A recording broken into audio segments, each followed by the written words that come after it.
Fala galera, beleza? Ó, neste domingo eu quero convidar você para estar, sabe aonde? Na comunidade congolesa aqui no Brasil. Ó, vou te passar o endereço, vai ter muita comida típica, dança, enfim, vai ser uma alegria. Você é o nosso convidado especial. Eu, como brasileiro, vou estar lá curtindo, porque as comidas é de primeiro mundo. Vamos ter fufu, ebelê, muita coisa bacana lá pra gente comer, valeu, gente?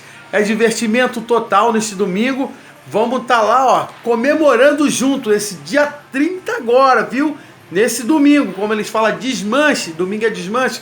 Então vai ser uma benção, tá bom? Você vai pegar aqui o ônibus Arthur Alvim, aqui na Arthur Alvim, o 2727, pedir o motorista para deixar você em frente à Rua 5, passa bem de frente, e a comunidade congolesa vai estar lá para te abraçar, curtir com você, tá bom?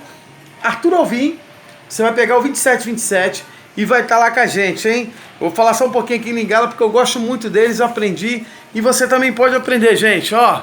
Na Cepeli Macassi Desmante, Zambia Pamba Lanionço, Congo. Então, pessoal, vai ser uma brincadeira muito bacana que vai ter lá. Vai ser bom para você, sua família, você é o nosso convidado especial, tá bom?